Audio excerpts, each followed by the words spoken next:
आपके अपने YouTube channel खबर समाचार में आपका स्वागत है। सुजानगढ़ विधानसभा क्षेत्र के लिए होने वाले उपचुनाव की पदचाप के साथ ही चुनाव लड़ने के इच्छुक लोगों ने संबंधित पार्टी से टिकट के लिए प्रयास करने शुरू कर दिए हैं। कांग्रेस में जहां दिवंगत मंत्री मास्टर भंवरलाल मेघवाल के पुत्र मनोज मेघवाल एकमात्र दावेदार हैं, वहीं भाजपा में दिन ब दिन टिकटार्थियों की लाइन लंबी होती जा रही है।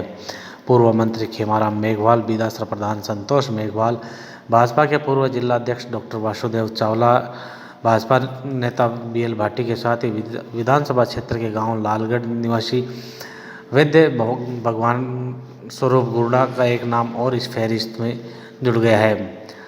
सुजानगढ़ पंचायत समिति के प्रथम प्रधान रहे उदयराम गुर्डा के पुत्र वैद्य भगवान स्वरूप गुर्डा ने भाजपा से टिकट के लिए अपनी दावेदारी प्रस्तुत की है। गुर्डा ने बताया कि उन्होंने प्रदेशाध्यक्ष सतीश पूनिया सहित अनेक वरिष्ठ नेताओं के समक्ष टिकट के लिए आवेदन प्रस्तुत किया है। प्रेस वार्ता को संबोधित करते हुए पूर्व पंचायत समिति सदस्य भगवान स्वरूप गुर्डा ने बताया कि उनका परिवार भाजपा से लंबे समय से जुड़ा हुआ है। इस अवधि में संगठन स्तर पर उन्होंने अनेक दायित्व का निर्वहन किया है तथा पंचायत समिति सदस्य के रूप में जनसेवा भी की है।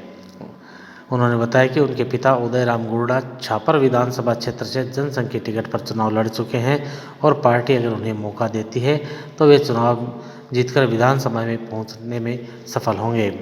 विधानसभा प्रधान का नाम लिए बगैर गुर्डा ने कहा कि कांग्रेस छोड़कर भाजपा में शामिल होने वालों को टिकट देकर मूल कार्यकर्ताओं की अनदेखी करेगी तो पार्टी के कार्यकर्ताओं का मनोबल कमजोर होगा।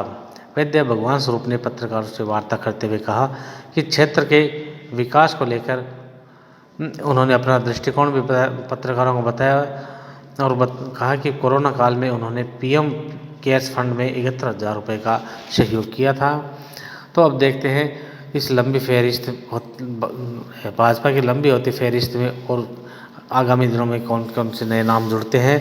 तो इस सब की जानकारी के लिए आप देखते रहिए आपका अपना पसंदीदा चैनल खबर समाचार।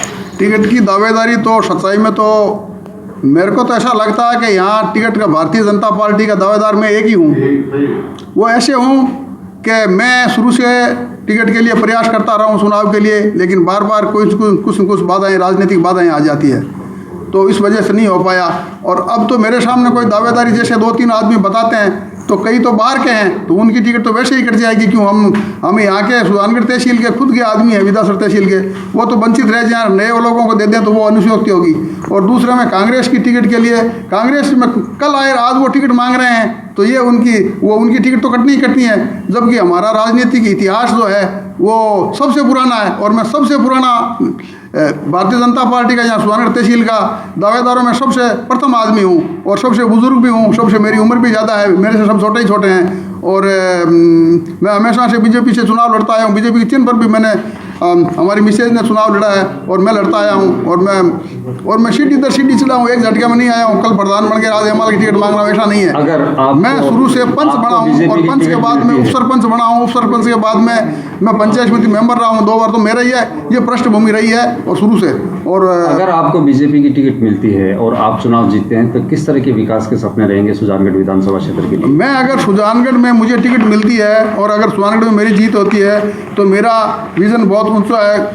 यहाँ लोगों के लिए मेरे विचार है कि जिन लोगों को जो है अर्थ से अभावग्रस्त जो लोग हैं उनको फ़ायदा पहुँचाऊँ। जो लोग छोटी छोटी बातों के लिए मशरूम हो रहे हैं, उनको योजनाओं का पता नहीं है, लोग बाग कोई बताते नहीं है, किसी को कोई मतलब नहीं है। और राजनीतिक यहाँ की थोड़ी सी ओछी जलपड़ी थी कि विरोधाभास रहता था हमेशा कि ये क्या है कि कुछ लोगों को तो ऐसा हो गया था कि अपने को तो चुनाव लड़ने की चुनाव तो अपने आप ही जीत जाएंगे क्योंकि इनके विरोध के वोट अपने को मिल जाएंगे, ऐसा सोच था लोगों का।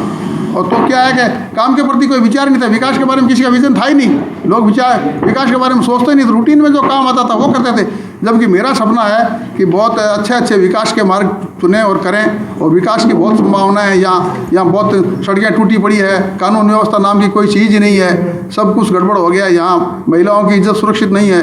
तो ये बातें देखने में सड़कें सारी टूटी पड़ी है, कहीं भी देखो तो अराजकता, इसके सिवा कुछ नहीं है। तो ये सब क्या है कि दुर्मूल नीति के कारण हो रहा है। तो मेरा विचार है कि अगर मुझे आपने टिकट दिलवाया और मेरे साथ जुड़कर रहे आप और तो क्या है कि और मेरी जीत हुई और मुझे आपने विधायक बना के लिया। तो पहली बात तो यह है कि विधायक बनते ही मैं मंत्री बनूंगा, मैं ऊपर से मंत्रियों से मिल मिला करके सेटिंग करके, फिर यहाँ शेड्यूल कास्ट में कोई है ही नहीं तो मेरा नंबर पक्का है।